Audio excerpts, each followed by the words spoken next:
dia e sejam muito bem-vindos a mais um episódio da Economia do Bem-Estar, o podcast onde debatemos temas relacionados com a economia, a política, a cultura e a sociedade, sempre buscando compreender como esses elementos se conectam e contribuem para o nosso bem-estar, a nossa qualidade de vida.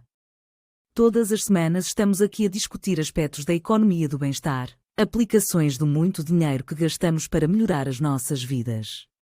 Com o Fernando Gaspar, o Álvaro Cidrais, o Henrique Lopes e o José Alberto Pereira. E sempre com convidados ou convidadas fora de série.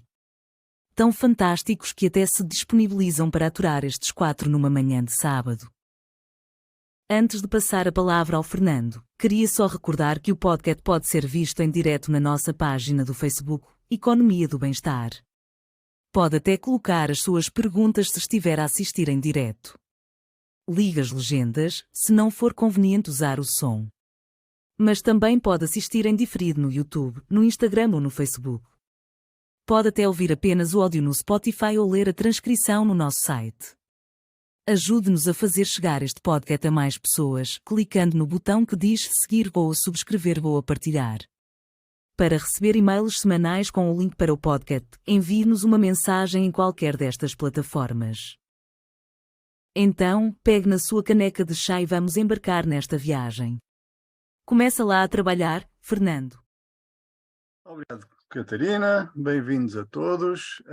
Deixem-me manifestar a minha satisfação por estar aqui no sábado de manhã com uma excelente companhia.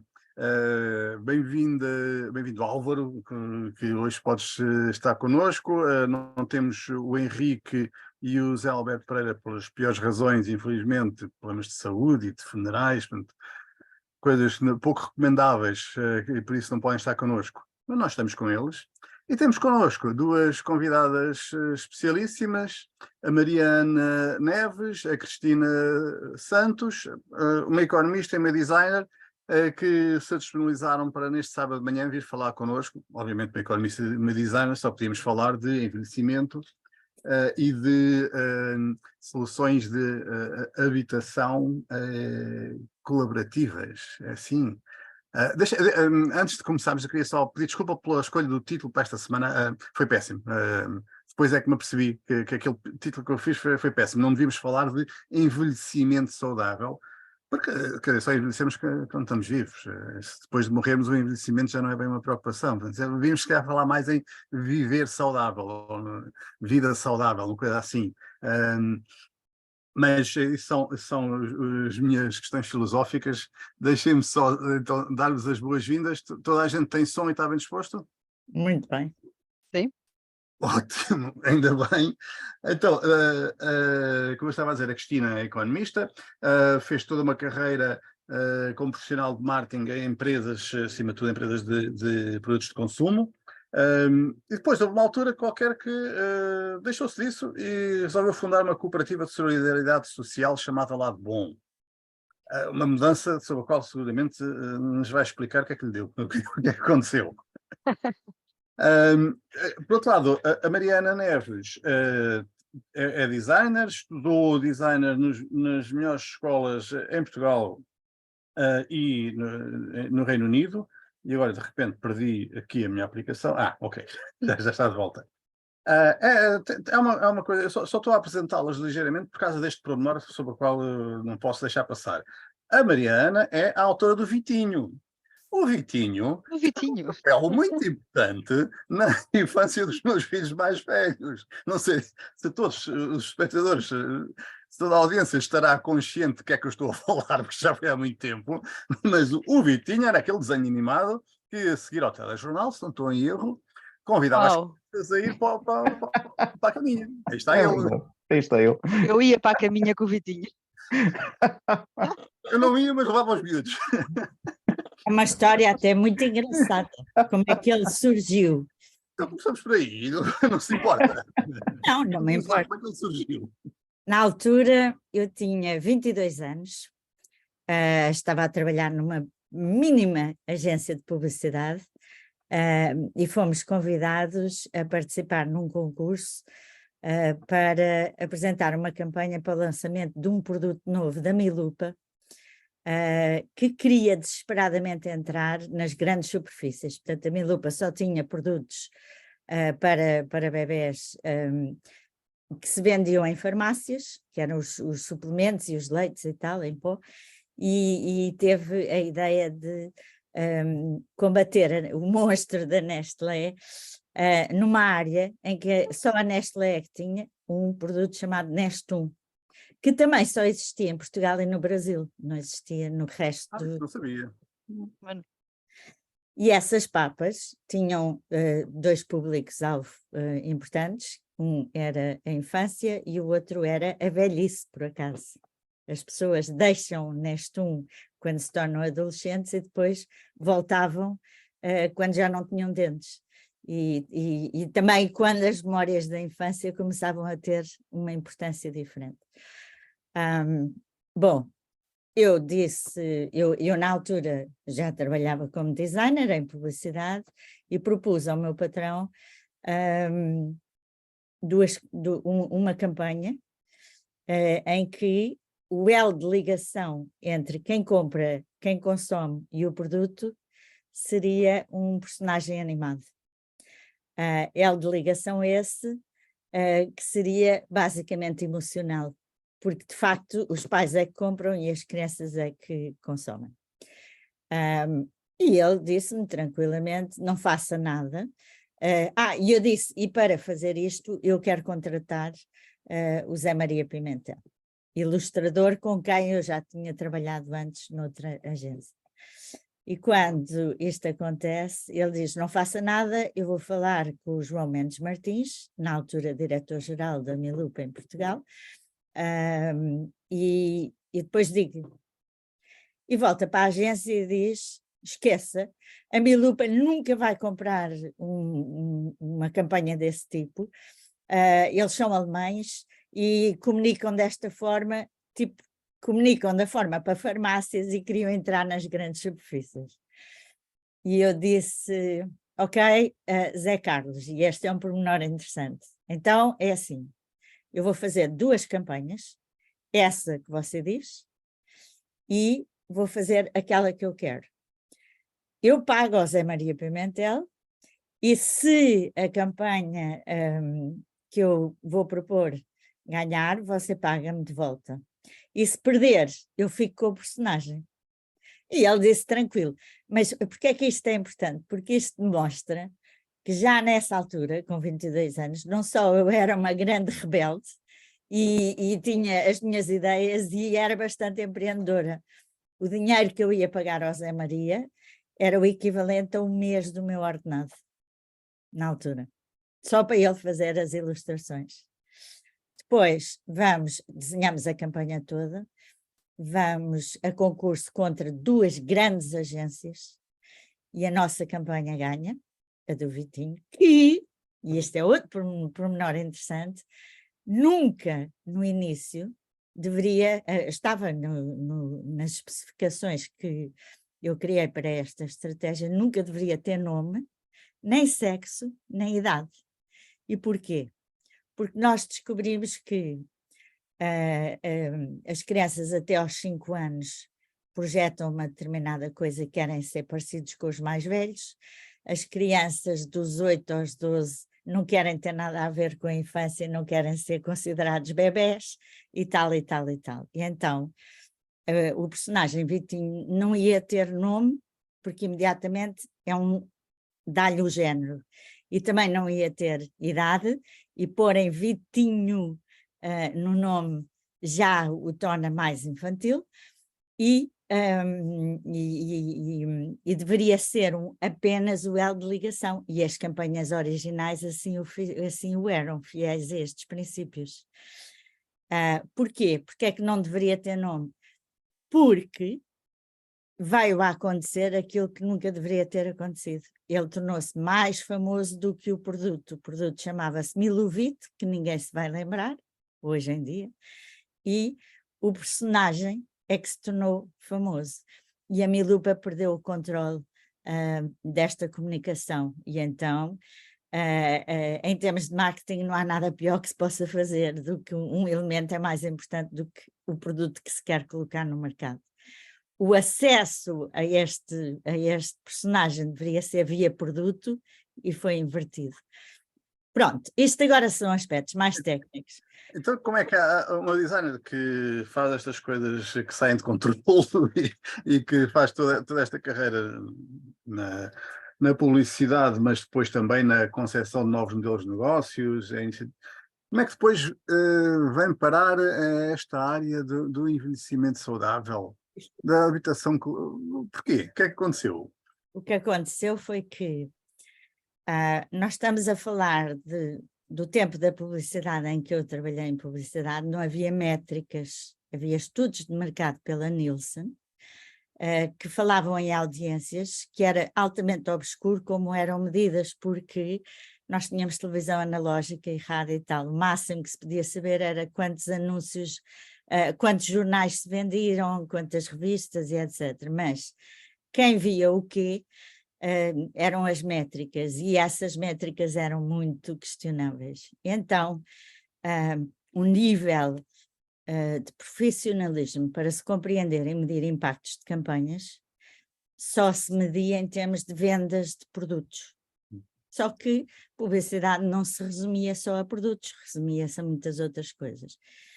E chegou uma altura em que eu tive um profundo choque de valores, e senti que o meu talento, o meu conhecimento, a minha energia estava a ser completamente posta ao serviço de ideais de sociedade que eram contrários aos meus.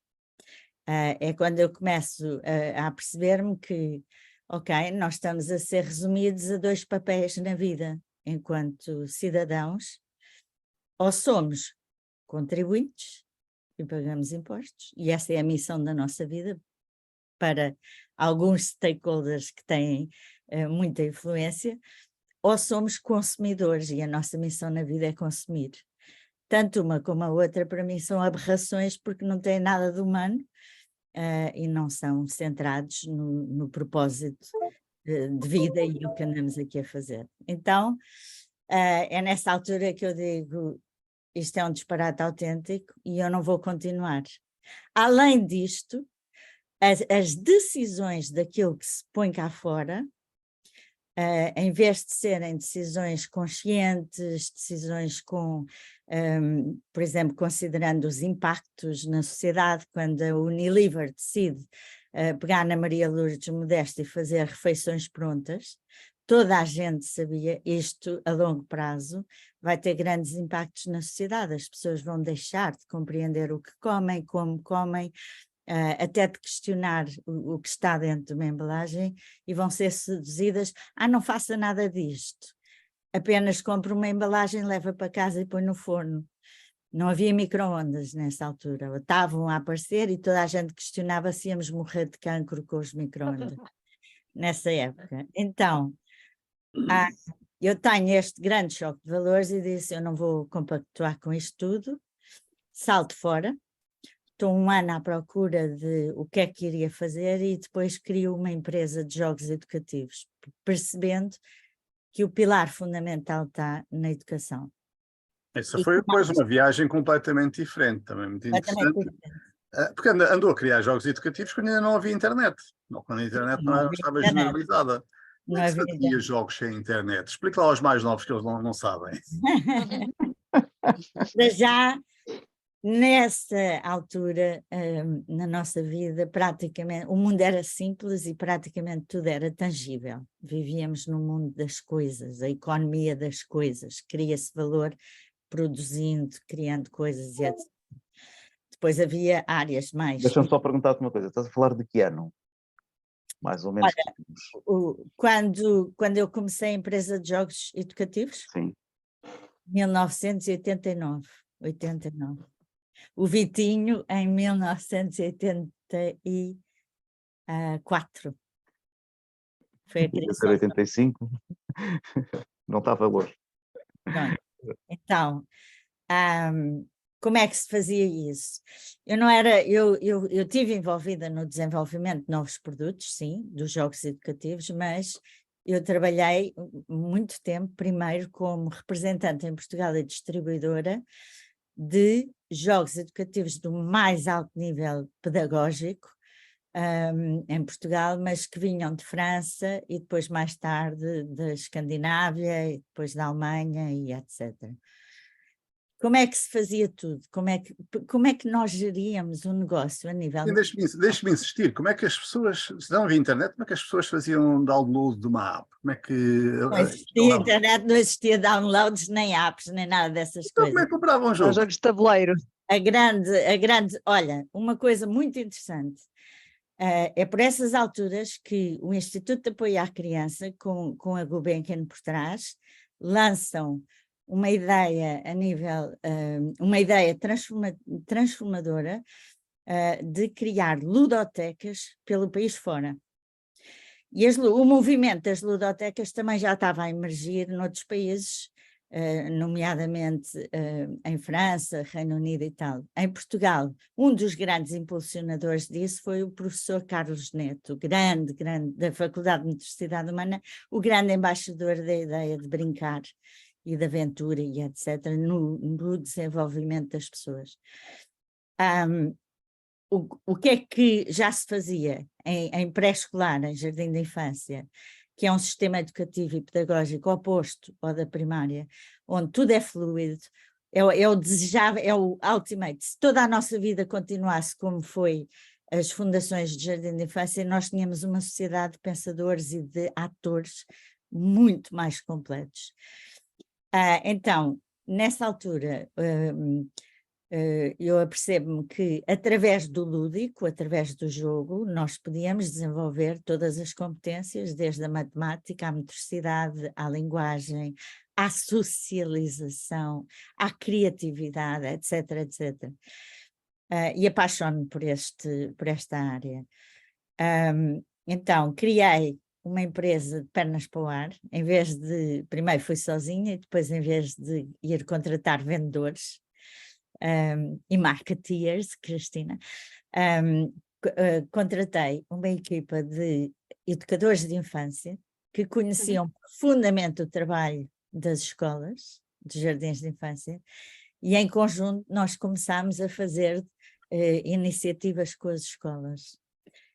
E começámos a introduzir algumas ideias. Já havia 2 ou 3, havia a Equipex, o Semiranda, a Abaco, poucas empresas na área, e nós começámos do zero e não sabíamos nada. Ao fim de 5 anos estávamos a liderar, tínhamos as melhores soluções. A empresa francesa, quando eu fui lá negociar o contrato, eles disseram, mas tu queres levar os nossos materiais para Portugal? Sim. E eles, sabes que há 30 anos que nós tentamos entrar nesse mercado e não conseguimos. Porque é que tu vais conseguir? Eu disse, não sei, dê-me uma oportunidade. E Como é que se chamava a empresa ou a marca? A marca francesa para Portugal tinha o pior nome do mundo. Em francês era Asco, em Portugal era Asco, o que era absolutamente horrível. A nossa empresa, eu tinha criado esta empresa ainda nos anos da publicidade, porque quando me chateei com as agências, eu saí e fiz uma empresa que era uma boutique que só fazia estratégia e criatividade, ou concepção. Então chamava-se Gabinete de Criação e Comunicação. Estava um bocadinho antes da época de se falar destas coisas. Verdade. Então eu mudei o objeto da sociedade, não mudei o nome, portanto era GCIC, que ninguém percebia o que era, nem tinha que perceber. E depois trazíamos ASCO para dentro das escolas. ASCO era verdadeiramente genial, era uma empresa absolutamente extraordinária. E França estava muito à frente em termos do que é o sistema maternel, que é o pré-escolar. Eles eram pioneiros, muito à frente de vários outros países. E pronto, e fomos com esta equipa de pessoas que eram completamente apaixonadas, tínhamos dinâmicas fabulosas. E eu fiz a primeira minha tentativa de profunda mudança, acontece 5 anos depois, com um projeto a qual chamámos Paralelo Lúdico, e fiz o meu primeiro ato de uma coisa muito louca, que anos depois, em Londres, no mestrado, eu descobri que Tom Peters já falava, chamado co-opetition, ou seja, fui ter com todos os meus concorrentes e disse, nós andamos aqui à luta, nós temos um mercado que é muito pequeno, se andarmos à luta, andamos a dividir em fatias e cada um de nós vai comer migalhas. Mas se nos juntarmos, nós conseguimos fazer uma grande transformação. E então, eles compraram a ideia, juntámos-nos, fizemos com que empresas concorrentes a nível internacional todos pusessem dinheiro num projeto que se chamava Paralelo Lúdica, que tinha a grande ambição promover, prestigiar, dar confiança aos principais agentes da educação pré-escolar, porque em Portugal ainda se pensava, e desconfio que ainda hoje se pensa, que a educação pré-escolar é um serviço social, as criancinhas vão para ali porque os pais vão para ali trabalhar. Em França e na Alemanha e na Holanda, a educação pré-escolar é a fundação da sociedade. Ora, se na altura tudo o que se pedia aos educadores era fazer cantigas, dar almoço, pôr as crianças a dormir a sesta, dar-lhes algumas rotinas e despertá-los para algumas ideias, o trabalho verdadeiro das educadoras de infância é muito mais que isso. Então nós lançámos um prémio, tínhamos 5 categorias, lançámos um prémio, trabalhámos com um realizador de cinema brasileiro, fizemos filmes sobre trabalhos extraordinários que se passavam em Portugal. Elegemos 5 educadoras ou equipas educativas, trouxemos 450 pessoas a Lisboa num programa que não tinha um único nome, não havia lá a secretária de Estado, ou tarará, ninguém sabia o que era, e que durante a manhã projetámos o filme Fernão Capelo Gaivota.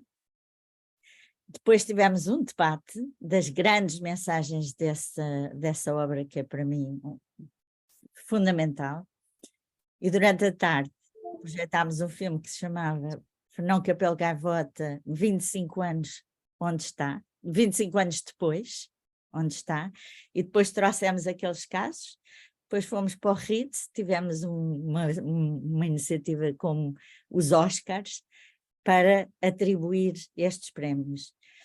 E de facto fizemos reportagens extraordinárias. E porquê é que isto era importante? Tínhamos que empoderar as educadoras e dar consciência e dar a base para que elas estivessem ao nascido. Mariana, deixe-me interrompê-la só para lhe perguntar. Isso tem a ver com como é que deu o salto para o envelhecimento saudável? Passou a vida toda a trabalhar com crianças ou como... Não, eu só tive esse trabalho durante uma década, depois saí, depois vendi a empresa, depois fui fazer a formação de formadores, trabalhei em formação, depois fui para a Inglaterra. Em Inglaterra tive múltiplas vidas, fui professora universitária, fui estudante, fui professora universitária, também fui quem implementou toda a operação para uma têxtil portuguesa no Reino Unido, enfim, muitas coisas. Aonde é que isto chega ao envelhecimento? Isto chega, não é ao envelhecimento propriamente dito, a porta por onde eu entrei foi, durante a pandemia, muitas pessoas de qualquer idade perderam os empregos, certo? Houve os layoffs e etc, etc. E acontece que para as pessoas mais velhas, a perca de emprego não só é um vazio enorme nas suas vidas, enorme, tem consequências dramáticas na sua estabilidade, na sua qualidade de vida, na sua identidade, e além disso enfrenta barreiras para encontrar um novo emprego. Ora, a maior parte das pessoas com 45 anos, 50, 55, que perderam empregos nos últimos anos, as estatísticas mostram que estiveram muito mais tempo sem encontrar emprego nenhum, e muitos nunca mais encontraram. Só que Portugal é um país de certa forma com tradições de aventura, não é? As descobertas, mas passaram 600 anos e as pessoas não são aventureiras e não são pioneiros no seu Não geral. saem da zona de conforto, como dizia o Primeiro-Ministro então? Pronto, tem uma agravante, também não são empreendedores, e nós estamos a caminhar aceleradamente para uma época em que vai haver cada vez menos empregos. O último dado que eu tive foi há 15 dias que me apresentaram este dado, não sei a fonte certa, ok? Mas que em 2030, ou seja, dentro de 7 anos, 45% dos knowledge workers, os trabalhadores do conhecimento, somos quase todos nós, não vão ter um emprego. Faltam 7 Não anos. vão ter um emprego, mas vão ter um trabalho. Mas emprego e trabalho... Também novos trabalhos. Emprego e trabalho são coisas diferentes. Então, o que é que isto tem a ver com o envelhecimento? Começo-me a perceber de que o fenómeno da longevidade, nós aos 65 anos não estamos preparados para ser empurrados para a boxe e estar reformados a ver televisão. Depende do nosso nível de irreverência. Pronto, muitos de nós nem sequer terá uma pensão que sustente a família nem a pessoa. Muitos de nós não se preparou para uma vida para além do emprego ou do trabalho. E as empresas estão a despedir, por exemplo, o setor bancário, qualquer pessoa com 55 anos já está empurrada para fora, mas há muitos outros setores. Então nós temos um problema social muito grave. Não só as pessoas perdem o seu propósito, a sua rede, o ambiente onde se inserem, o seu modo de vida, como as empresas não estão a conseguir recrutar gente mais nova e continuam a recrutar pessoas mais velhas. Há um estigma que tem que ser completamente arrumado para o lado, que é a idade cronológica é standardizada para todos, ou seja, como se todos houvesse um botão que se carrega aos 65 anos, ping, já não és capaz. Vai para casa. E isto não é verdade, e isto, se nós vamos viver mais de 30 anos do que gerações anteriores, o que é que isto faz na vida das pessoas? Então, eu apaixonei-me por este fenómeno, mas não é o primeiro que eu me apaixono, eu sou apaixonada por todas as coisas que têm impacto na sociedade. Deixe-nos ouvir a história da Cristina. Como é que uma economista que faz toda esta carreira no marketing maravilhosa, não há nada que pague mais no mundo do que fazer o marketing de produtos de consumo, ninguém deixa de ficar rico a trabalhar nesta área.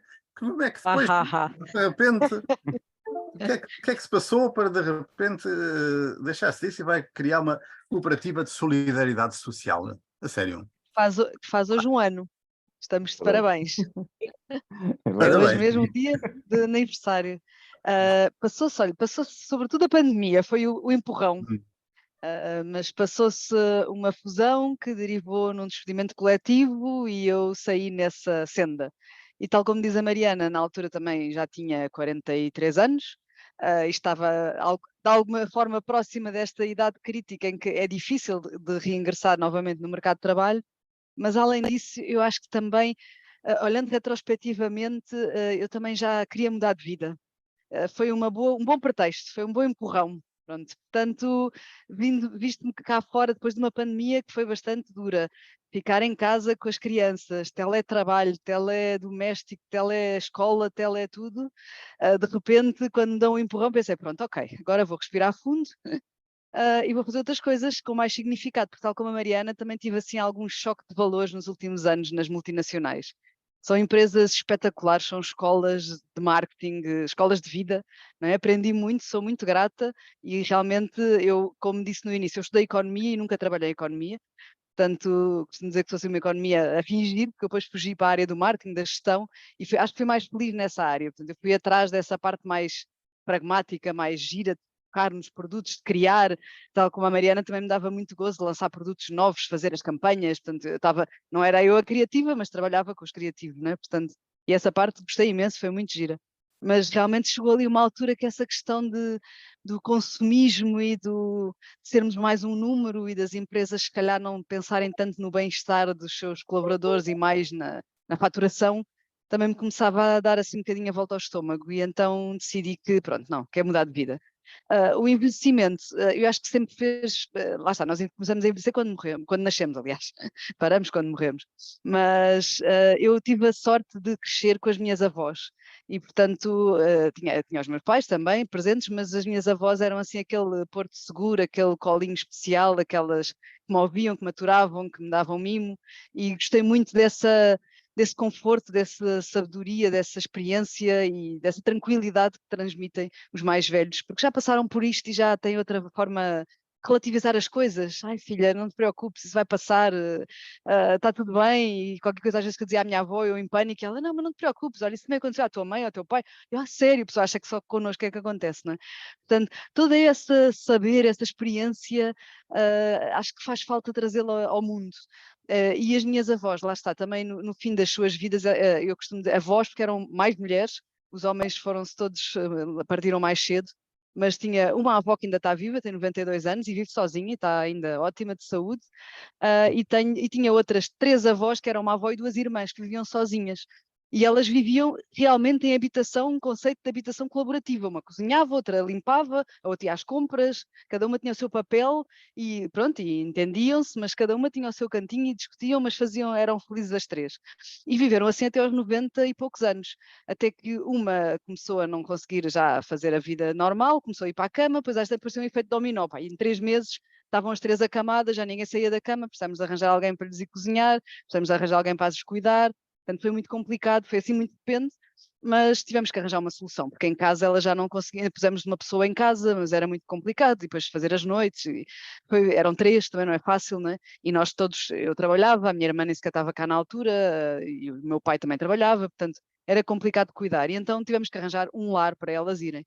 A condição era que elas tinham que ir para um quarto as 3, portanto viveram a vida toda as 3, que não é fácil, não foi nada fácil, mas o meu pai, depois de uma luta titânica, lá arranjou um, que não era aqui, era perto de Lisboa, mas não era aqui ao lado, pronto, era em Queluz, demorávamos quase uma hora a lá chegar, depois era assim uns caminhos mais recônditos, mas quando eu estive lá, e fui muitas vezes visitá-las, claro, quando eu lá estava, elas estavam felizes da vida, mas eu olhava para aquilo e pensava, tem que haver mais que isto, porque, pronto, tudo bem, já tinham 90 e tal anos, já estavam mais debilitadas, mas praticamente não as tiravam da cama, aquilo que a Mariana dizia que se faz aos bebés, não é? Mudar as fraldas, cuidar, era praticamente isso, não é? Portanto, acordam de manhã, fazem as higienes, depois levam para almoçar, depois voltam para a cama, depois estão ali o dia todo, ou quando muito vão ver televisão, mas não havia, e não era um mau sítio, havia algum cuidado humano e havia até, a Mariana fugiu, havia algum, as pessoas, os cuidadores que lá estavam, eram bons cuidadores e de alguma forma tinham alguma empatia e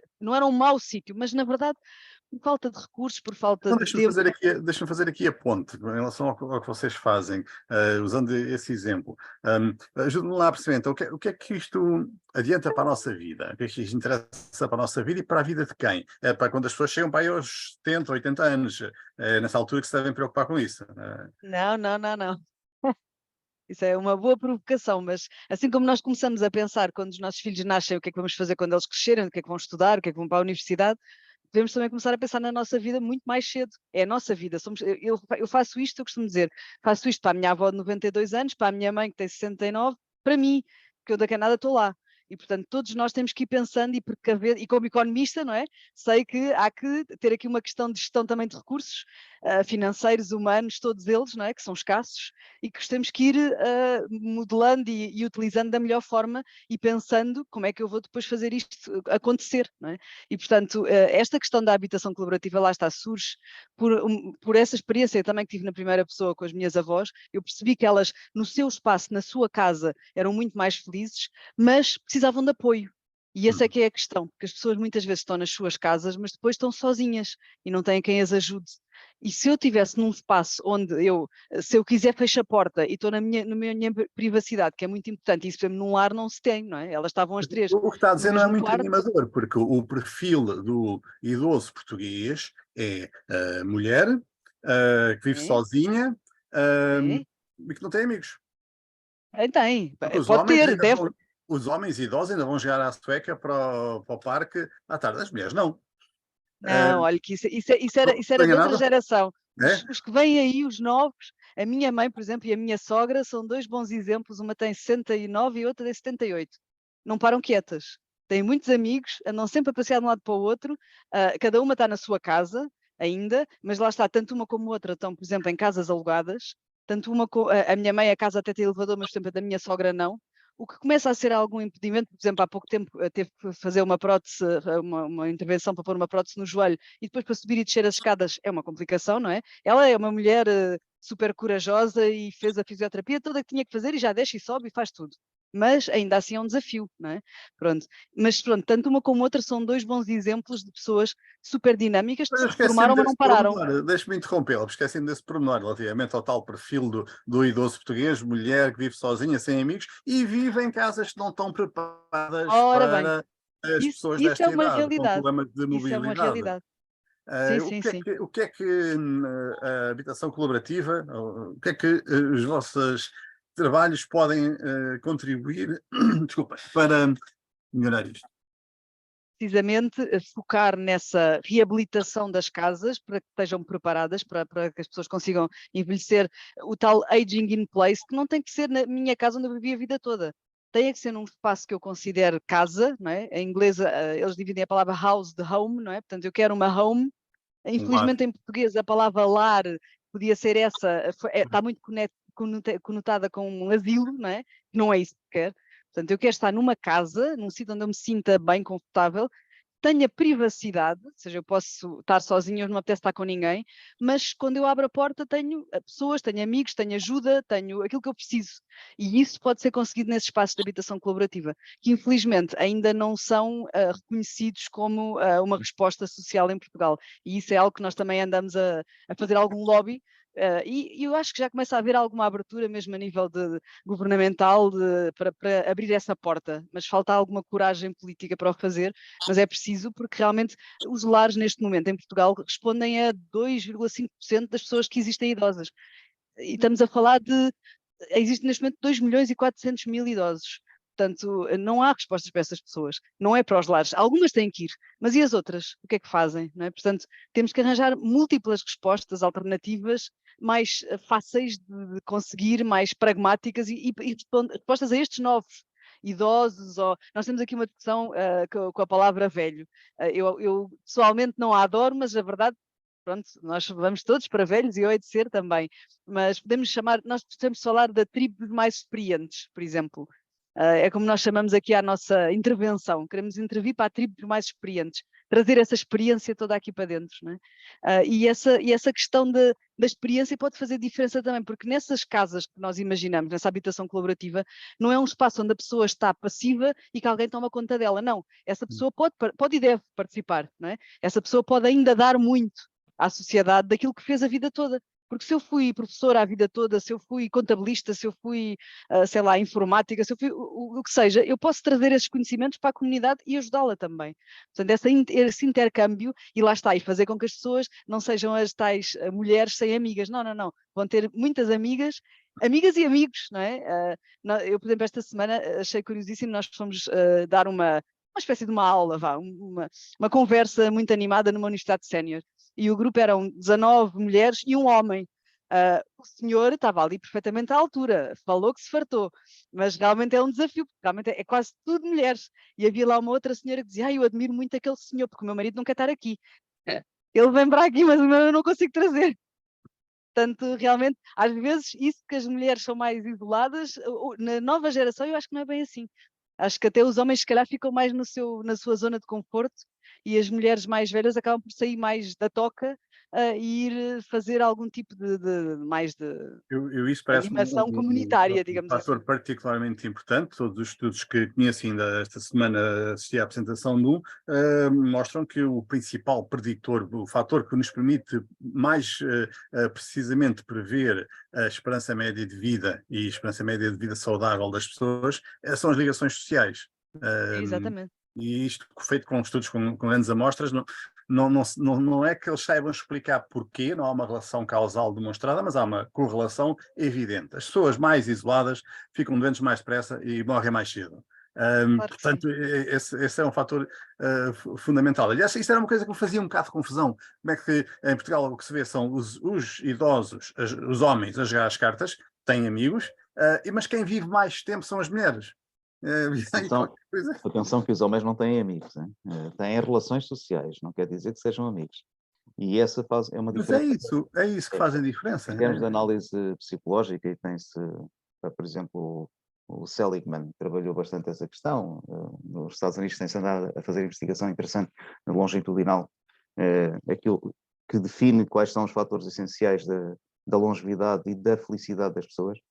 E tem-se concluído claramente que há essencialmente dois grandes aspectos preditores, digamos assim. Primeiro é relações de amor, de amizade, fortes relações afetivas, positivas com outros.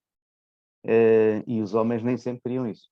É uma coisa interessante, a inteligência emocional das mulheres é maior do que a dos homens, a vivência emocional é maior, e portanto as relações afetivas são menores normalmente, ou menos, de menor qualidade na maioria dos homens do que na maioria das mulheres. E depois há um segundo aspecto muito importante, que é que prediz a longevidade que vamos ter, que é a recriação constante de objetivos e de objetivos concretizados. E, portanto, esses dois fatores são essenciais para um envelhecimento construtivo, positivo e uma grande longevidade. A concretização de projetos de vida, projetos familiares pequeninos, cuidar do neto, cuidar de qualquer coisa, são objetivos essenciais para as pessoas, e esta conjugação destes dois elementos é que faz com que, naturalmente, a pessoa tenha mais sentido de vida e mais tempo de vida, nomeadamente com qualidade. Pronto, estes são aspectos que são extremamente importantes. Aquilo que nós temos vindo a sentir nos últimos tempos é que, no contexto de comunidade, e por isso a questão da comunidade e colaboração, a construção de relações afetivas, de gosto de ajudar o outro, de entrega ao outro e de receber do outro, realmente são um valor excepcional que faz, por exemplo, com que as famílias que ainda o pratiquem tenham normalmente melhores condições de bem-estar e de felicidade, e também longevidade das pessoas daqueles que estão mais velhos nesta altura. E isto é um dos elementos essenciais que nos tem levado a trabalhar muito a questão das comunidades, porque de facto não chega a estar em casa e bem, não chega a estar sozinho com todas as condições, é preciso estar com os outros todos que me são afetivamente relevantes, porque fazem parte da minha vida. E isto faz uma diferença significativa. Desculpa lá fazer esta pequena intervenção, mas é como eu tenho acompanhado bem estes processos, e esta Cristina trouxe-me para estas preocupações também. Acabei por, no último ano, eu que dizia que tratar de velhos e de idosos nem pensar nunca, não seria preocupação minha de certeza absoluta. Tenho vindo a perceber que afinal não estou a tratar de velhos e de idosos, estamos a tratar da nossa vida e daqueles que nos são queridos. E, portanto, é uma coisa diferente e crucial nesta altura do campeonato. E só numa abordagem mais colaborativa é que efetivamente nós conseguimos atingir a felicidade, que essa é uma questão crucial. E ainda bem que tocas nesse ponto. Quando eu levantei a mão, era precisamente primeiro para dizer, para mim, da pergunta que o Fernando fez e que a Cristina tão bem respondeu, a palavra-chave é colaboração, ou colaborativo. E é a partir desse ponto que há uma cultura na nossa sociedade que já está em andamento, mas que ainda está bastante no início, e que precisa de ser alimentada, fomentada, promovida, em que nós temos que compreender e deixar cair os valores que herdamos do meio do século XX, que falámos na última conversa do lado bom, que é o valor de ser autossuficiente, de ser independente, e reconhecer a nossa condição de ser humano. É uma condição de interdependências, e muitas. A autossuficiência é um mito, foi um mito, lá está, é um dos grandes clashes de valores que eu tive quando trabalhei no mundo da publicidade, em que se promovia isso ao máximo. É um mito que serve o propósito de uma sociedade baseada em consumo, porque se tu não te ligares aos outros, passas a ter acesso a tudo numa base transacional. Tenho dinheiro, compro os serviços, não tenho dinheiro, fuck off, basicamente. Então, a sociedade tem sido, e foi essa uma das minhas grandes guerras do tempo da publicidade, tem sido deliberadamente fragmentada, alinhado com estes princípios de autossuficiência e independência máximos. Este é que é o máximo goal. O que é que acontece? Eu tenho que mostrar à minha família, aos meus amigos, etc., que eu não preciso de ninguém para viver. E ao criarmos esta ilusão social, condenámos-nos a um declínio de bem-estar, e ainda por cima agora, eu não sou apologista de que a longevidade só por si vale alguma coisa. Eu até acho que é assustador saber que há pessoas que vão ter mais 30 anos de vida sem condições para viver bem. E se vão ter que estar em sofrimento mais anos, seja ele pela saúde, seja pelo isolamento. O isolamento é um fenómeno gravíssimo que não é tangível, não é quantificado e, portanto, as suas implicações e os seus impactos passam ao lado. Não é? Quando então, o que é que devemos fazer? Deixa-me interrompê-lo só para tentar lá isto para um lado mais positivo. Então, o que é que... Então, neste momento, uma das coisas interessantes que eu estou envolvida é um projeto em São João de Estoril, chamado Criar Comunidade. A primeira iniciativa chama-se Boa Vizinhança, e são provocações, e é aqui que entra design e outras coisas que tais, são provocações, eu chamo-lhe design provocations, que se estão a fazer com intencionalidade, por forma a que as pessoas percam a ideia de que é boa ideia ser anónimo, comecem, a reunião que eu tive na quinta-feira foi maravilhosa, porque quando eu perguntei à equipa core para me ajudar a definir o propósito numa linha, então surge esta expressão maravilhosa, para que passamos a existir na nossa comunidade e para os nossos vizinhos. Criar condições para que existimos uns para os outros. Posso-lhe pedir um exemplo? De que provocações está a falar? Está a falar de quê? Identifique, por favor. Provocações, design provocations significa criar condições para que há algo que vai ser uma pequena disrupção, podem ser grandes, claro, mas isso normalmente vai alienar muitas pessoas, que vai provocar a curiosidade e que vai fazer com que as pessoas tenham que forçosamente falar umas com as outras. E então criam-se pequenos projetos. É assim, eu só agora é que voltei a este projeto, eu estive ligada no início, depois saí e agora que estou outra vez envolvida. Neste momento eles estão a fazer um projeto muito interessante, com a integração de estrangeiros, imigrantes, fora dos serviços que a escola está a dar, e que se chama Conhecermos-nos em Português. E então são vizinhos que começam a conhecer estes ucranianos e russos e iranianos e etc, que estão a viver ali, e que além da escola em São João de Estoril, eu percebi bem, é uma escola em São João de Estoril. Há uma escola envolvida, uma escola secundária que tem turmas, mas este projeto não é da escola, a escola foi onde eles foram encontrar estes estrangeiros. O projeto é da comunidade, é dos residentes, moradores. Então, não só há as conversas em português e a descoberta do que é que estas pessoas que vieram de fora pensam que são os portugueses e, portanto, eles captam o que nós não captamos, não é? Mas são as relações sociais e então a pessoa, todos nós sabemos que tratar de um assunto na segurança social pode levar ao suicídio, quase. Sério? É Não, só essa tentar, ideia. é só tentar. Ou nas finanças, ou isto, ou aquilo, são labirintos. É tão informatizado, tão do século XXI. Maravilhoso. Pois o computador diz que isso não é possível e tudo está travado. Então, estes vizinhos, uma das missões, uma das propostas é não só terem conversas em português, descobrir as culturas dos portugueses e as culturas dos não portugueses, os internacionais, mas também ajudar as pessoas a ir aos sítios, a tratar das coisas, ou na junta de freguesia, ou no não sei quê, centro de saúde. De ajuda. Pronto. E aceleram a integração.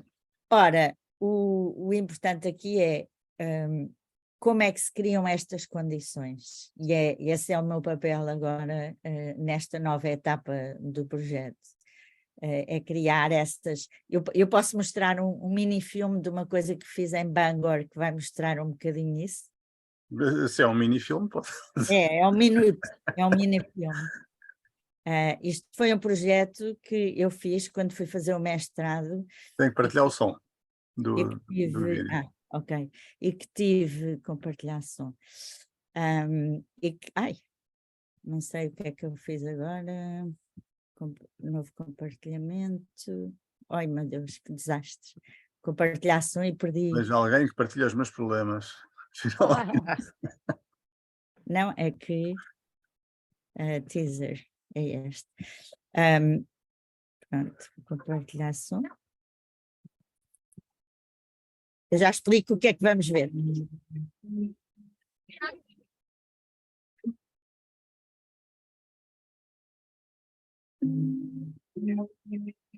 Ouve-se mal, ouve-se cortado, não é? Não se ouve? Ouve-se assim com cortes. Deve ser da internet. Já se posso ouvir bem. Agora estava melhor. Agora Estava? está a ouvir bem. Sim. Aliás, continua-se a ouvir o som. Agora não.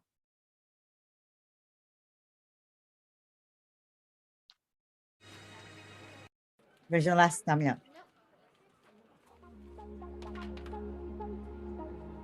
Está melhor.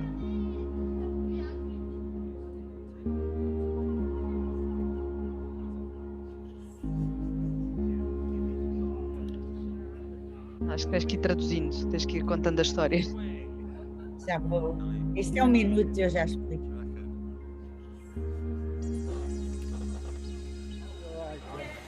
More social, connectivities like the way it is today. People come out, interact, and that's really important.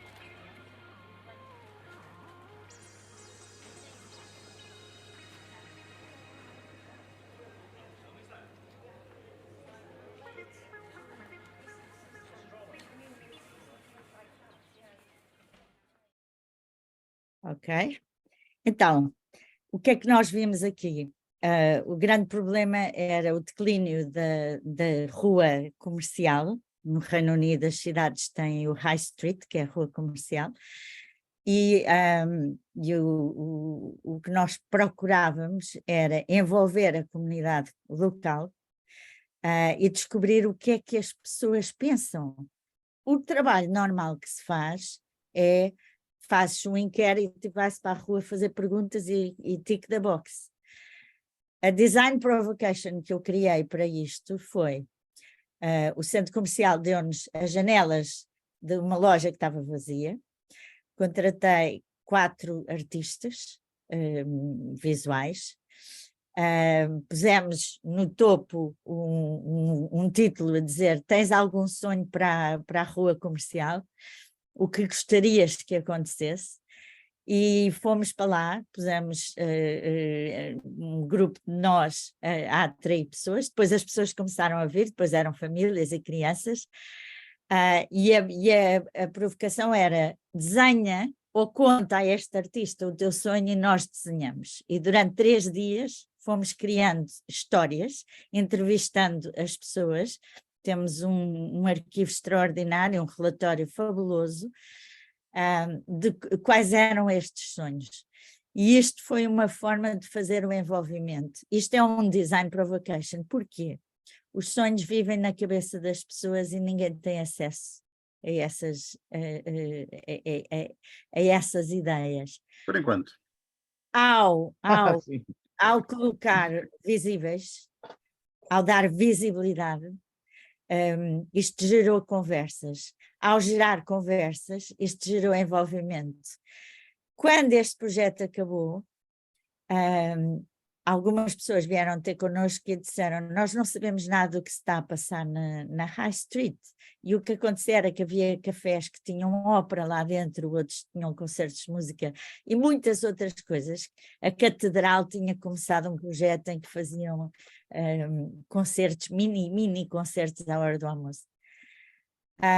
E então, desta ideia, surge uma outra, à qual chamamos Community Board, em que os artistas, nós de 15 em 15 dias, decorávamos outras montras como um Community Board e durante 10 dias recolhíamos toda a informação do que é que se ia passar nos 15 dias depois.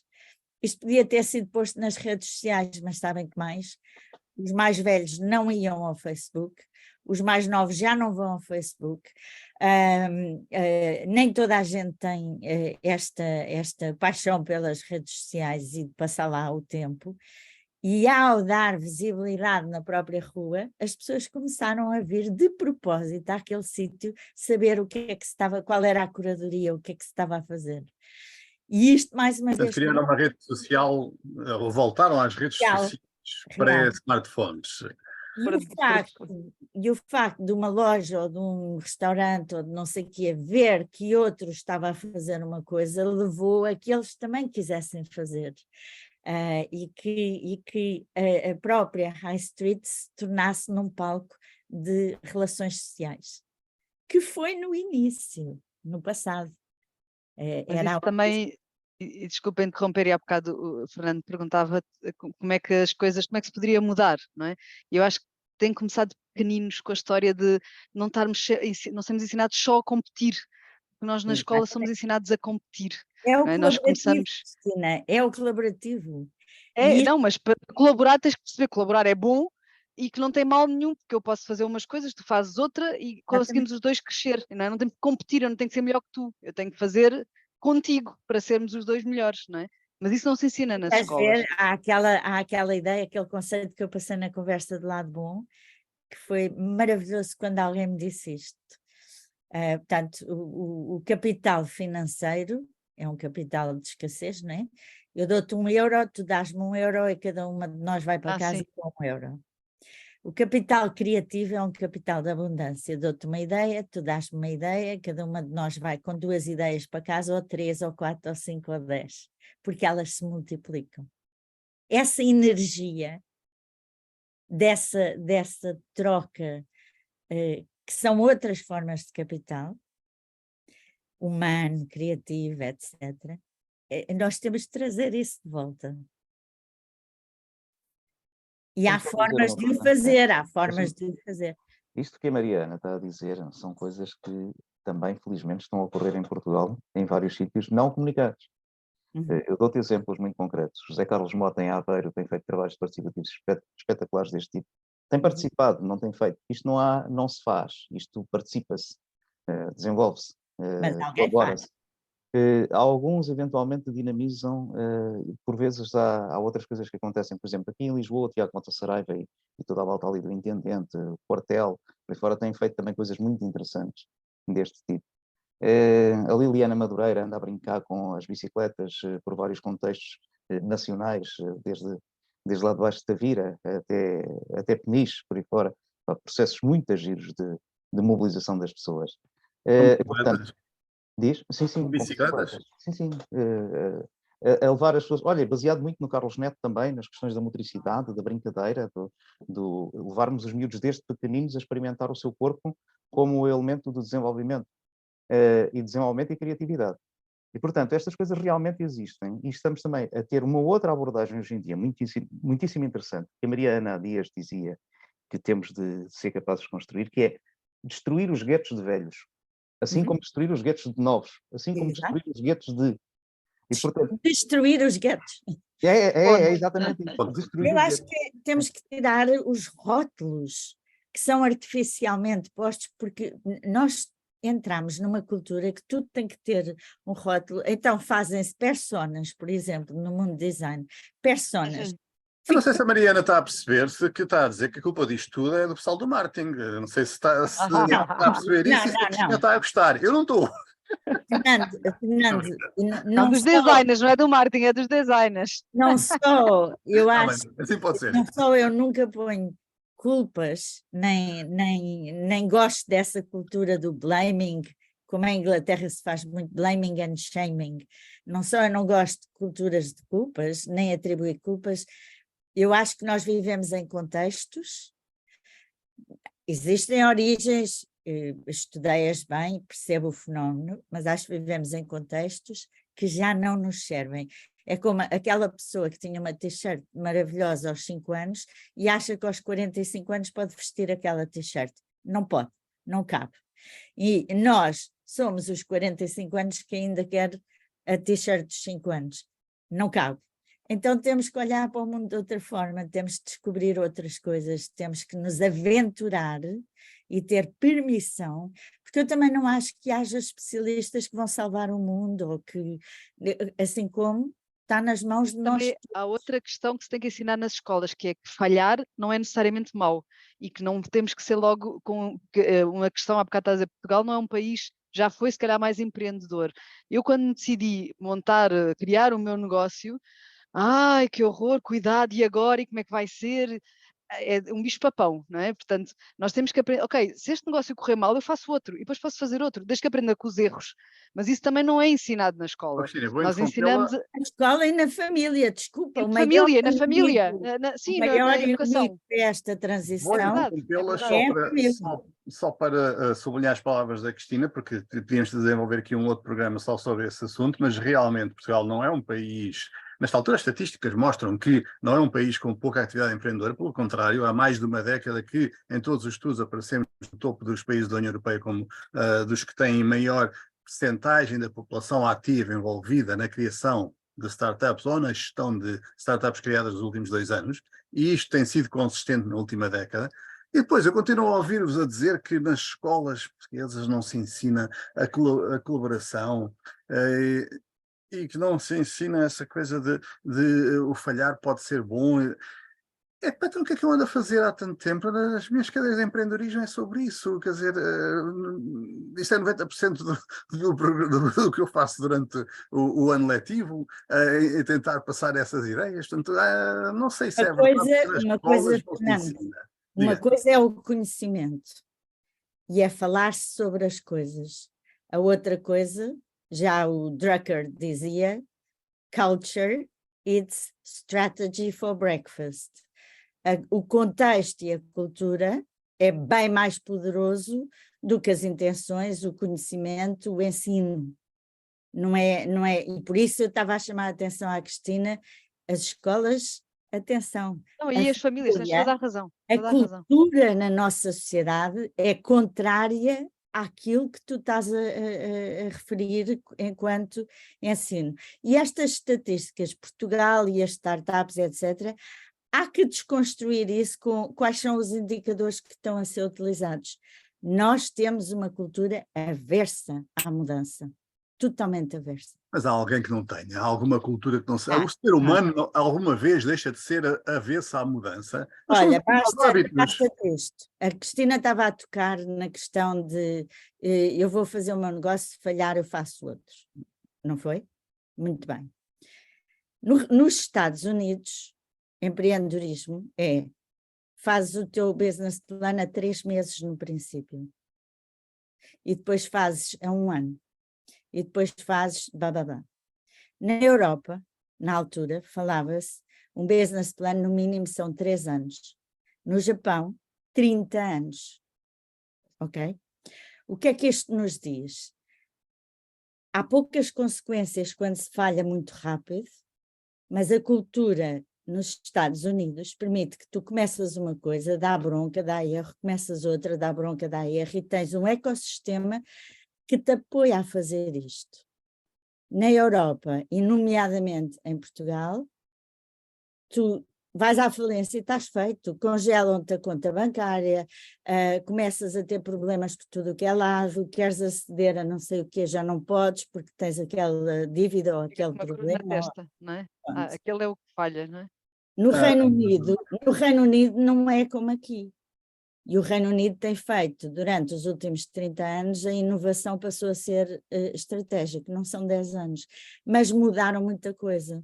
Eu aqui, para criar qualquer coisa, sou empurrada a criar uma organização, portanto, a formalizar e incorporar, e começo a pagar impostos ainda antes de ter clientes Ora bem. gerentes.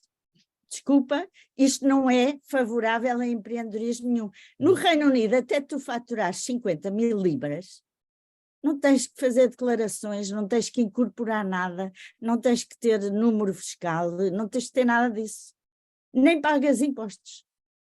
Bom, eu não quero levar a conversa uma para o grande empreendedorismo, diferença. porque não era esse o tema. Deixem só dizer-vos que esse é um campo cheio de mitos, onde só se fala de mitos e raramente de factos, e esses mitos que sobre nos Estados Unidos ser bom falhar e melhor e da próximas vezes até ter mais, isso é muito bonito se eu for um empreendedor branco e rico, ok? Mas se sou mulher, empreendedor, eu disse empreendedor.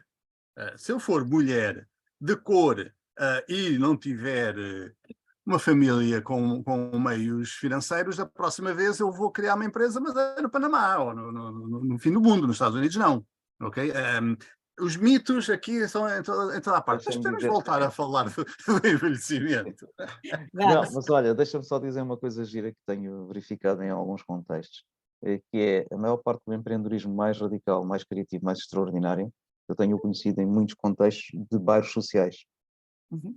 Ou seja, onde nós estamos a ver os processos mais criativos de, de geração de soluções, que é mesmo isto, é exatamente em contextos sociais em meio urbano, contextos que nós dizemos, são os bairros sociais, os bairros pobres e por aí fora, que são pessoas vulneráveis, pronto, e é verdade, muito por existir um ecossistema entre organizações sem fins lucrativos que apoiam a emergência de processos locais, como também haver muita irreverência de certas pessoas.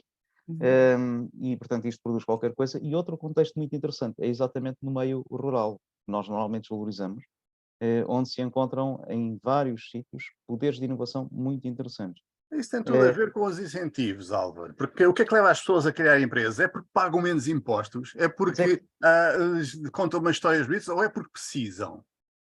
Pois, essa é que é a questão crucial. Essa é que é a questão crucial. E o que está a acontecer, por exemplo, na parte, e voltando ao envelhecimento, o empreendedorismo de envelhecimento, se quiseres... Pois, era isso que eu ia falar, para puxar a conversa para aí. O empreendedorismo com o envelhecimento é que, ou a partir do envelhecimento, ou com destinatários envelhecidos, tem tudo, e é um ecossistema todo que ainda está por criar, que é uma coisa interessante, não está, e começa-se a ver a evidência de que não fomos treinados para ser empreendedores. Porque tu tens muitas pessoas mais velhas, com imensas experiências, imensas competências. Imenso capital. Com esse capital. Mas que já acreditaram que os seus sonhos não valem a pena. Que não serão capazes de concretizar os seus sonhos.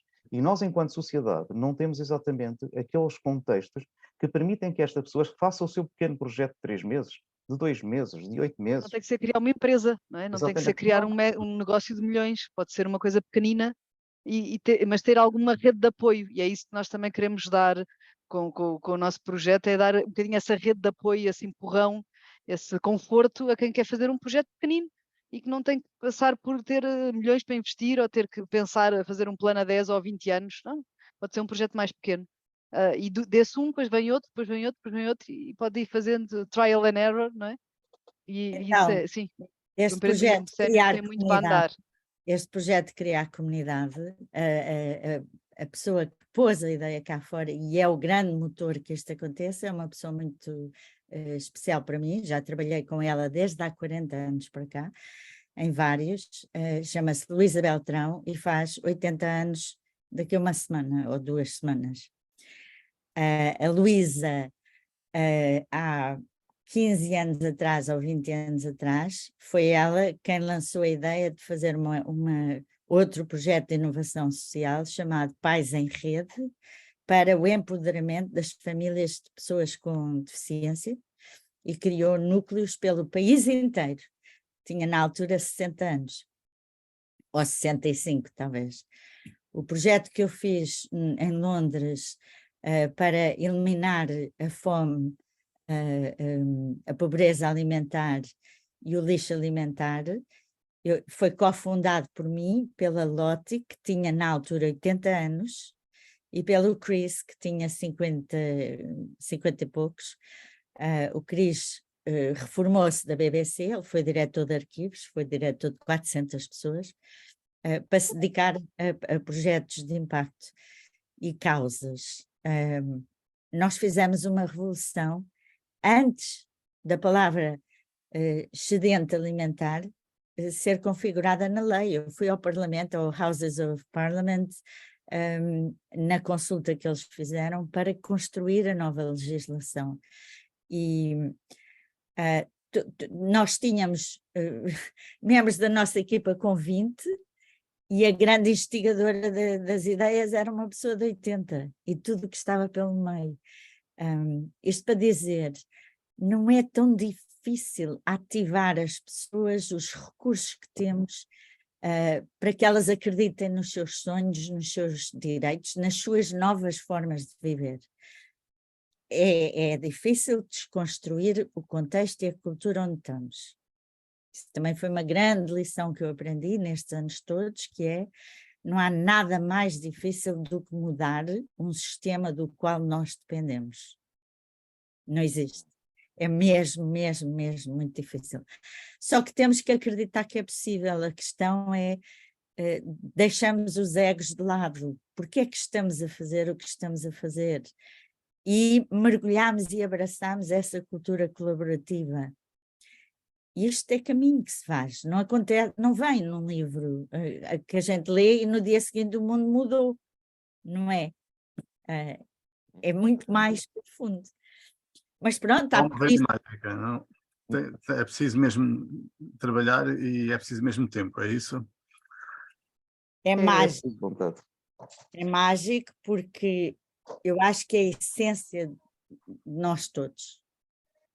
Está adormecida, ou está atrofiada, ou está metida para o lado. Mas quando nos conectamos, o que trazemos para fora é absolutamente transformador. Essa questão da conexão é extremamente importante. Deixa-me dizer já agora aqui uma outra coisa que acho que é bastante importante. Que é o seguinte, nós temos percebido aqui, por exemplo, no lado bom, eu depois acabei por me juntar ao lado bom, à cooperativa, aliás, também sou um dos fundadores, por culpa da Cristina. E agora também estamos a tentar arrastar a Mariana por aí fora. A tentar é um relativo. Mas uma das coisas que nós temos percebido é que, por exemplo, agora fala-se muito na silver economy, na economia grisalha, por aí fora. Mas na perspectiva do vamos vender produtos a estes tipos. Não. Mais uma vez. É uma estupidez. Isso é uma feita estupidez. O poder, o potencial que as pessoas mais velhas, juntas com pessoas mais novas, têm para construir soluções para uma sociedade é imenso. Verdadeiramente imenso. Porque é muitos anos de experiência, são muitas relações construídas, muitos erros cometidos e muitas aprendizagens feitas. E, portanto, quando enquadradas num contexto positivo, e por isso é que é a lógica do lado bom, que é passar do olhar para isto de uma forma negativa para olhar para isto de uma forma positiva, quando pensamos neste contexto, então a partir daí é perfeitamente possível, porque há conexões positivas, porque as pessoas querem estar com as outras e co-construir com as outras, nós de facto conseguimos construir soluções extraordinariamente interessantes e de longo prazo. Que permitem fazer, inclusivamente, com que aqueles egressados, que devem ser para aí uns 40% a 50% na nossa geração, eu tenho 56, Fernando, tu e eu estamos tramados. Eu tenho 61, Álvaro, portanto não vamos jogar nesse jogo. Não, nós já estamos tramados, se não tivermos a percepção de que temos que ir construindo isto e já numa perspectiva diferente. Aliás, eu tenho um... Então deixa-me interromper, que eu fiz essa pergunta há bocado e ainda não me responderam. Há bocado perguntei, isto é uma coisa para as pessoas começarem a preocupar quando tiverem 80, 70? Eu respondi muito antes. Ela respondeu, muito antes. Muito antes. Com 40, pelo menos, 50 no máximo. Pensar antes, claro que sim. Para ir preparando... Até Eu acho que é, eu totalmente de acho que acordo, é mas é outra logo desde coisa. pequeninos. Acho que é uma cultura que nós temos que criar, plantar, semear, nutrir e que passa a ser normal. Acho que o sermos, o estarmos condicionados à idade cronológica, e é importante perceber que nós temos múltiplas idades, não temos só a idade cronológica, condenou em muito a capacidade de nós abraçarmos e percebermos e darmos e respeitarmos a pessoa enquanto pessoa. Passámos a ser enfiados em caixas e a estrutura da sociedade diz: primeiro és criança, depois és estudante, depois és trabalhador e contribuidor e depois vais-te reformar. Deixe-me acrescentar que, por exemplo, nos Estados Unidos levam isso mais longe, porque criaram aquela ideia das gerações. Há as gerações dos boomers, nós, no fundo, dos que nasceram a seguir a... Enfim, nós não, eu não estou aí. Nasceram a Eu seguir já sou da à X. Segunda Guerra Mundial, depois há a geração X, há a geração Z. Criam montes de etiquetas, montes de rótulos. Caixinhas.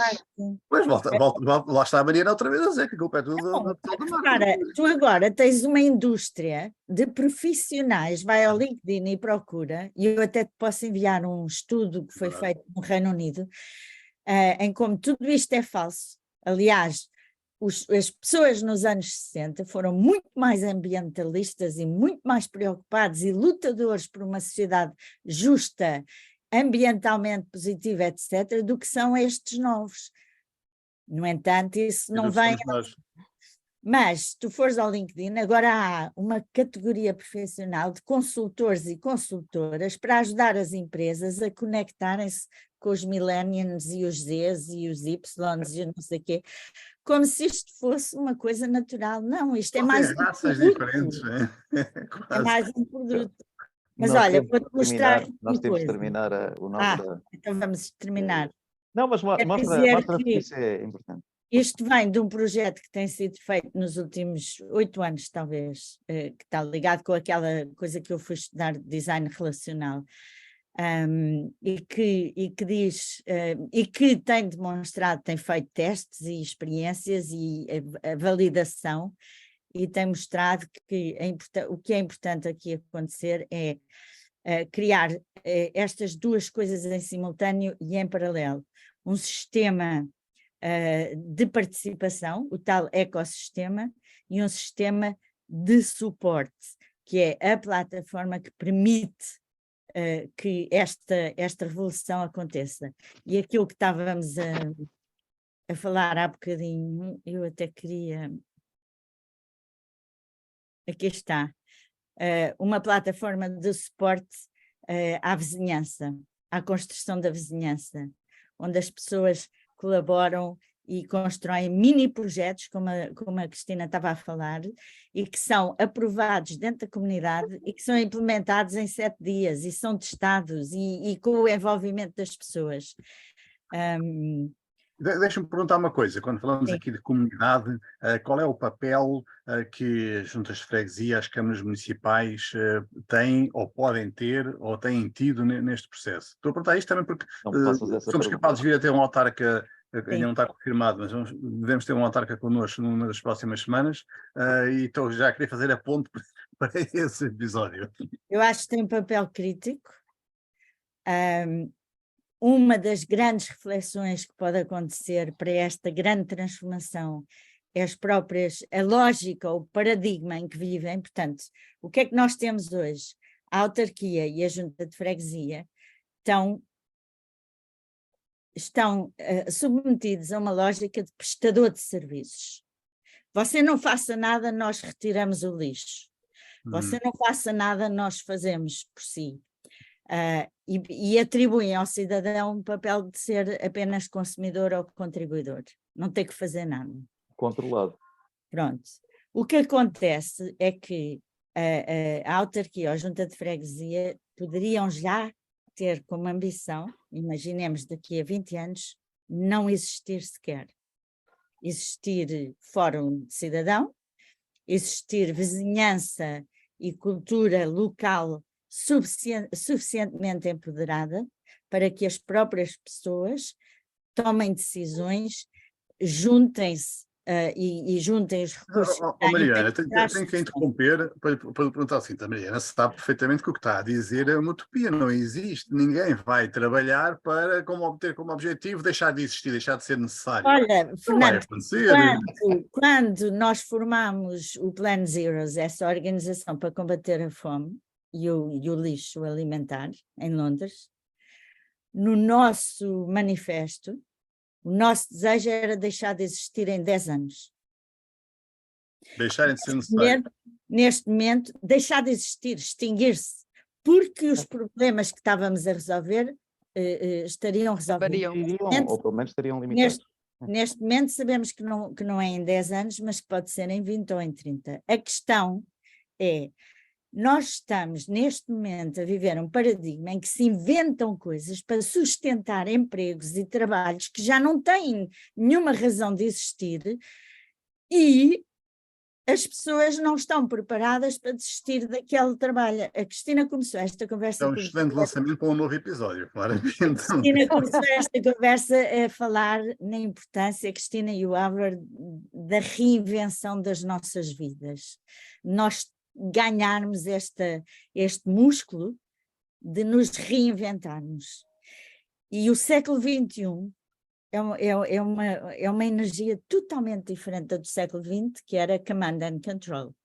Claro que já temos 2 décadas, claro que é um processo lento, claro que há países mais acelerados do que outros, mas é mais do que claro, e estas coisas de inteligências artificiais, transições digitais, não nos deixam grande alternativa de que nós temos que saltar fora desse paradigma, da lógica do prestador de serviços, da lógica de sermos apenas um consumidor passivo. E deixe-me perguntar-lhe, esta situação dos orçamentos participativos que muitas câmaras pelo país fora utilizam, eu vivi em Santarém quando isso foi experimentado em Santarém, que foi das primeiras câmaras a fazê-lo, não entra nessa, ou não pode entrar exatamente nesta lógica de apoiar as iniciativas dos cidadãos?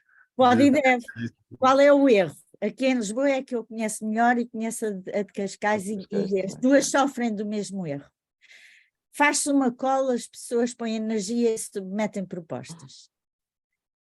Depois faz-se uma call e se essas pessoas tiverem grandes networks, mobilizam as networks para votar nas suas propostas, mas se não tiverem, as propostas ficam invisíveis e são já desclassificadas, independentemente do impacto e do valor que tenham. Depois, há uma equipa de técnicos obscura que está na Câmara e que vai fazer uma decisão se este projeto se pode ou não pode implementar. Já aí retiramos a ownership a quem propôs. E quem implementa é a Câmara e a Junta, nem sequer são as pessoas.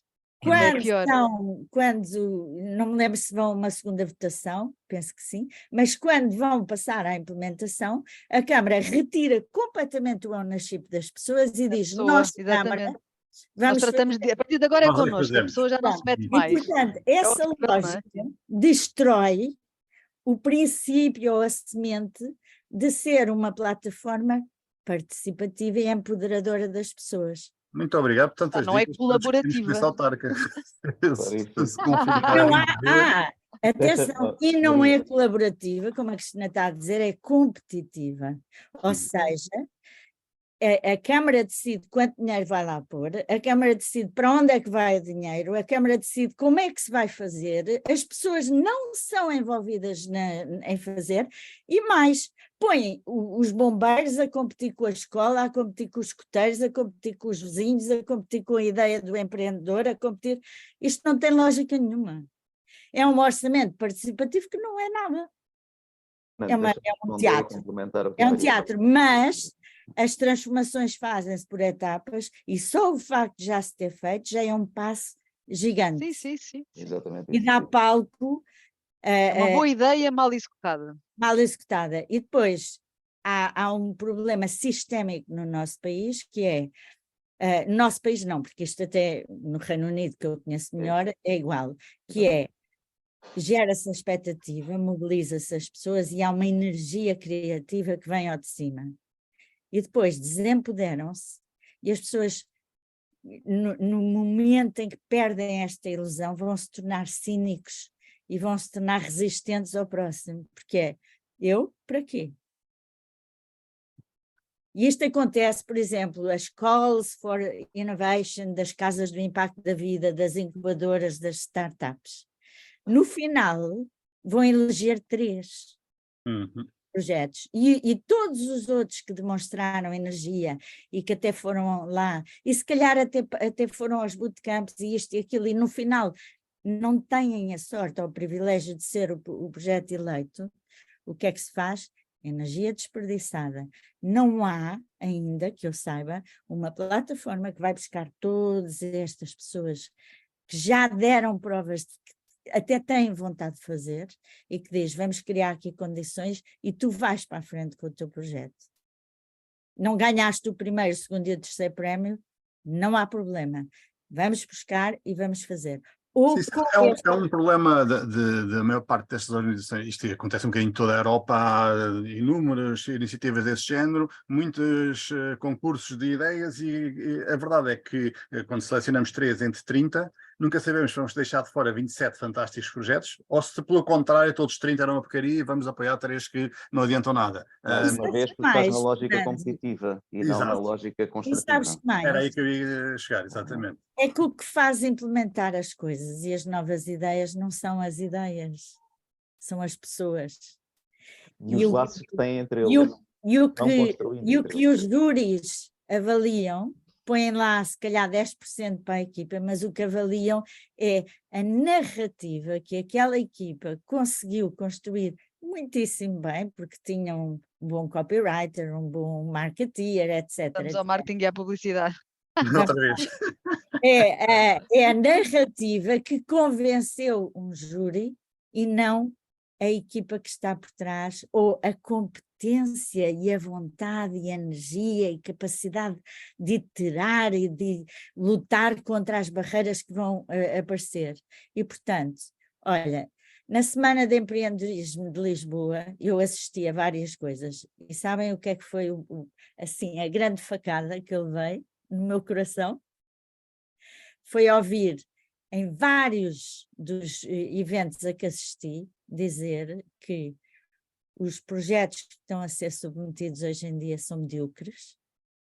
Foi no evento do Clube da Criatividade ou dos Criativos de Portugal dizer que hoje há uma falta de coragem enorme e o produto da criatividade que aparece por via de quem são os product managers e product owners é medíocre, quando nunca tivemos tantos recursos para que fosse excelente, mas estamos reféns de umas métricas que alguém decidiu e de uma cultura da mediocridade.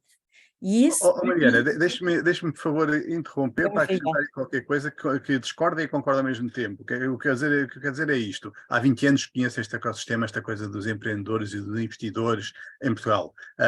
E há 20 anos que eu ouço sempre as mesmas duas coisas, que é, do lado dos investidores, não aparecem projetos de jeito. Isto é só projetos sem jeito nenhum. Do lado dos empreendedores, não há financiamento. A gente tem excelentes ideias e não arranjamos quem apoie.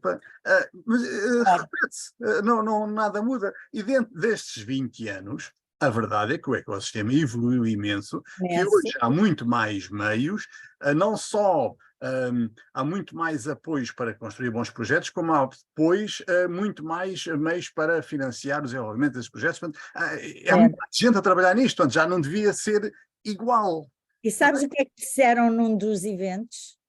A linguagem, as especificações, os formulários e etc. para as candidaturas é tão complicado que a maior parte das pessoas que querem pôr a mão na massa e fazer acontecer nem querem perder tempo com isso. Então aparecem as empresas e os consultores que vão ajudar a traduzir aquilo em linguagem que o português entenda ou a pessoa comum entenda. E ao introduzir isto, já está tudo desviado. Ou seja, tens toda a razão, e eu não assisti tão de perto como tu aos 20 anos de criação do Na ecossistema. verdade é mais do que Há 20 anos em que fui conta. para 30. a Inglaterra, mas desde que voltei tenho estado a observar muitas coisas. Há algo aqui que tem que, na filosofia da forma como se estão a fazer as coisas, tem que mudar para ser real. São pessoas. Nós temos de concluir, porque são 12h30, tens toda a Pronto. razão. Mas temos de Pronto. Dava concluir. para outra conversa. Dá para outra conversa. Deixa-me só Adorei. reforçar aqui uma coisa de Mariana e depois aqui afinar uma outra.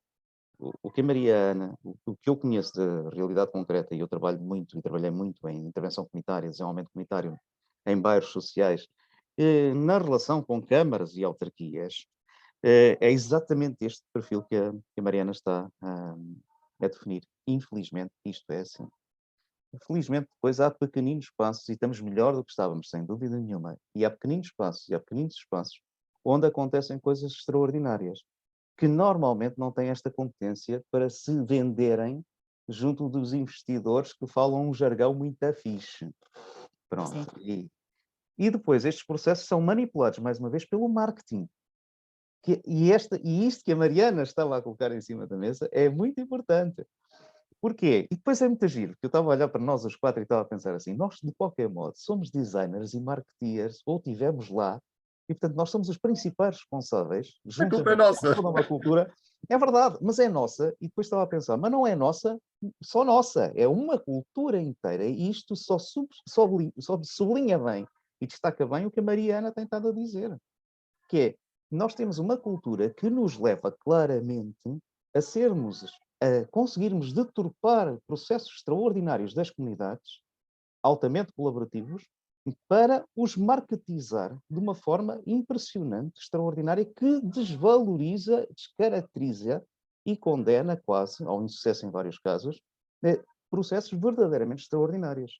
Exato. E E depois, porquê? e quando tu olhas para isto, porque nem quero ir lá, que sofrimento. Mas quando tu olhas para isto e pensas assim, ok, então mas como é que isto tem que ver com o envelhecimento e com tudo o resto? E tu pensas assim, é que são muitos anos que nós passamos por esta máquina trucidadora de pessoas. E, portanto, as pessoas mais velhas foram trucidadas por este mecanismo. E tendo um valor excepcional de inteligência e de competências, são consideradas não úteis, não inteligentes, não criativas. E, portanto, estamos a desperdiçar um recurso extraordinário que temos na nossa comunidade e criarmos uma máquina para ir comendo estes miúdos que vão entrando neste sistema, de modo a transformá-los em velhos com as mesmas características. Epá, isto é, no mínimo, uma enormíssima aberração. Felizmente, nós temos conseguido encontrar críticos revolucionários, é o caso da Cristina, é o caso da Maria Ana, claramente, que mudam este paradigma e dizem, não, malta, vamos lá ver se acordamos. E, portanto, porque podemos fazer coisas diferentes. E que há condições efetivas, como a Maria Ana apresentou nos exemplos ingleses, que nós conhecemos também de Aveiro e de outros territórios nacionais, onde também se fazem coisinhas deste género. E propostas como a Cristina traz, sim, temos propostas excepcionalmente interessantes para conseguirmos resolver isto. Agora, acordemos, caramba. Acordemos, que essa é a primeira questão. E essa é Uma ótima forma de acabar, acordemos. Acho que sim, acordemos é uma boa forma de acabar, mas ainda queria pedir-te, Álvaro, ou um de vocês, quem quiser acordar convosco, como é que vos contacta? Onde é que vos encontra? Onde é que vocês andam? Onde é que esta coisa do lado bom, onde é que está o lado bom? www.ladobom.pt. Pronto, ok. Tem lá um formulário de contactos, por exemplo. Pronto. Está ótimo. No meu caso, podes procurar intrânsitos.pt. Excelente projeto. Intrânsitos. Tudo pegado, exatamente. Ok. Intrânsitos.pt. Mas eu tenho uma boa parte da minha vida dentro do LinkedIn, partilho muitas coisas, eu faço muitas coisas. O Intrânsitos é um projeto, criar a comunidade é outro. Tenho uma coisa, uma vez por mês, uma coisa chamada Matchbox, que é online e que é um grupo espontâneo de resolução de problemas. Uma vez por mês, qualquer pessoa pode submeter um problema e há uma comunidade de pessoas muito diversa que se junta para ouvir a pessoa, ouvir o problema e gerar soluções para o problema. Isto são sementes para construção de redes colaborativas. Exatamente. Então, Depois tens vou sempre a agradecer a possibilidade, todos. e tens sempre a possibilidade de dizer assim, olha, eu sei que o Álvaro esteve lá naquela situação com a Mariana, deixa-me falar com ele que ele vai passar a Mariana. E o mesmo à Cristina, e o mesmo ao Fernando. Pronto, Exato. Exato. é esta ótica colaborativa, claramente. Tá Portanto, basta Vou pegar numa... agradecer a todos a presença, que é para ver se fechamos isto antes das 2 horas, porque nunca tivemos um episódio tão longo. Agradecer a todos terem disponibilizado este tempo, agradecer a quem nos ouviu, quem nos viu ou quem nos vai ler, e agradecer também aos produtores, à Crivosoft pela produção gráfica, ao Hugo Gaspar pela música, e a todos um bom fim de semana. Para a semana, já sabem, estamos de volta com um novo episódio, com algo completamente diferente, obviamente, como sempre, mas que vai ser importante para melhorar a nossa qualidade de vida.